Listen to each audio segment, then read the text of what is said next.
चीज़ है आप लोग के सामने, अगर आपके सामने न्यूज़ आई होगी या आपके स्कूल में बताया गया होगा तो ये बताया होगा क्लास जो 50,000 बच्चे क्लास 11th में फेल है, 11th स्टूडेंट मतलब 11th क्लास के जो गवर्नमेंट स्कूल के बच्चे वो फेल हुए हैं। फिर अब 50,000 यहाँ पे स्टूडेंट फेल क्लास 11th के, जो कि आपको 50,000 बच्चे फेल होने के रीजन मैं आपको बता दूं कि जो बच्चे वही मेरे भाई, अगर आप क्लास 11th में आ चुके हो तो आपको एक पॉइंट और बता दूं, ह्यूमैनिटीज सब्जेक्ट में हो या आप किसी भी सब्जेक्ट में, साइंस कॉमर्स में हो या किसी में भी हो, आपको एक पॉइंट पता चलना चाहिए कि इस बार और लास्ट ईयर जो 2023-24 वाले सेशन में बैठे हुए बच्चे थे उनके पास क्या था और किन बच्चों ने क्या खोया। मेरे भाई 50,000 बच्चे फेल हुए थे क्लास 11th में और 1 लाख बच्चे फेल हुए थे क्लास 9th में। तो आपके सामने ये डिटेल वीडियोस है कि क्लास 11th में हो तो आपको क्या गलती नहीं करनी है। इस वीडियो कंप्लीट देख लेना।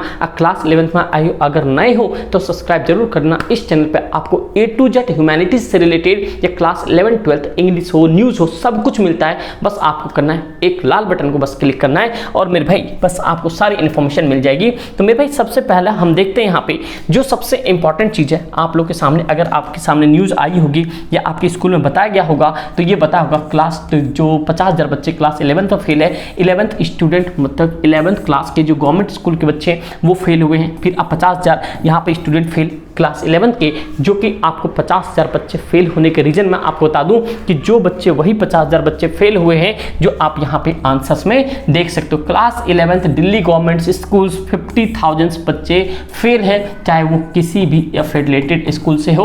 और मेरे भाई याद रखना, जो री एग्जाम हुआ था सिर्फ 25% बच्चे पास हो पाए थे, क्योंकि आपको पता है कि कंपार्टमेंट का एग्जाम थोड़ा मुश्किल होता है और 9th और 11th क्या होता है ये स्कूल के हाथों में होता है, तो इसलिए भाई थोड़ा सा बच के रहना। मैं अभी आपको लास्ट में क्लियर करके बता दूंगा कि आपको क्या क्या गलती नहीं करनी है। दोस्त सबसे पहली बात आप यहाँ देख सकते हैं 50,000 बच्चे जो थे 11th क्लास में फेल हुए थे, जो कि could not pass the annual exams. The Delhi directorate of education DOE ने बताया क्योंकि RTI आने के बाद और दिल्ली के अंदर में 1050 गवर्नमेंट स्कूल है, 37 आपके साथ मतलब कि BR अम्बेडकर स्कूल जो स्कूल ऑफ एक्सीलेंस है। तो आप लोग के सामने एक सबसे इंपॉर्टेंट चीज़ मैं आपको क्लियर करके बताता हूँ कि देखो भाई सबसे बड़ी चीज़ आपको क्या गलती नहीं करनी है। सबसे पहले गलती क्या नहीं करनी है, इंपॉर्टेंट पॉइंट याद रखना। अगर आप यहाँ अभी आप क्लास 11th में हो, अगर सही से लिख देता हूँ, देखो क्लास 11th में आए हो तो आपको सबसे इंपॉर्टेंट चीज़ याद रखना है यहाँ पे मिड टर्म। क्या याद रखना है, ये आपके सामने ये मिड टर्म जो अभी आपके 2024 में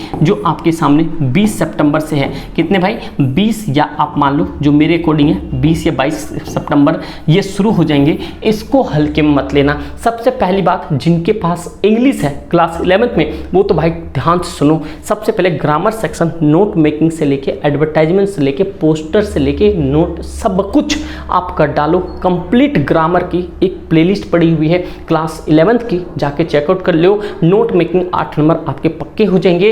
हिस्ट्री पॉलिटी के इंपॉर्टेंट क्वेश्चंस पड़े हुए हैं, MCQ पड़े हुए हैं, उससे बाहर कुछ नहीं आएगा। हाँ खास करके इंपॉर्टेंट चीज है, अगर क्लास 11th में अगर 24-25 के सेशन में हो तो सबसे पहले जाके आप ब्लूप्रिंट देखो, वो आपके ऑथेंटिक ब्लूप्रिंट है। पेपर आपके 1% ऊपर नीचे हो सकता है, इन वो DO ने ही प्रोवाइड करवाया, जो मैं आपके सामने वहां पे वीडियो में आपको मिल जाएगा। कोई भी ब्लूप्रिंट सर्च करना आपको मिल जाएगा। मिड टर्म को हल्के में नहीं लेना है, क्योंकि अब धीरे धीरे रेशियो बढ़ती जाएगी क्लास 11th की और 9th की फेल होने की, क्योंकि भाई बच्चे को फिल्टर करके आगे भेजा जा रहा है। बस आप लोग को एक ही कमेंट करके बताना है कि आप लोग ने मिड टर्म में कितना टारगेट रखा है। अगर 80 नंबर का पेपर है तो मिड टर्म में आपका टारगेट क्या है, बस आप लोग ये बताना। और आप लोग बताना आप किस स्ट्रीम से हो, आर्ट्स से हो, साइंस से हो, कॉमर्स से हो, उस हिसाब से मैं आपके लिए बहुत कंटेंट ले पाऊंगा, क्योंकि आप लोग ही सारी चीजें बता पाओगे। SSP ह्यूमैनिटीज है, इससे पहले आप लोग 9th 10th में आप पढ़े होंगे तो SS पाठशाला पे पढ़े होंगे। ये पॉइंट आपको मैंने क्लियर करके बता दी क्या रीजन था मेरा, इसलिए मैं आपको ये इन्फॉर्मेशन बताना जरूरी समझा।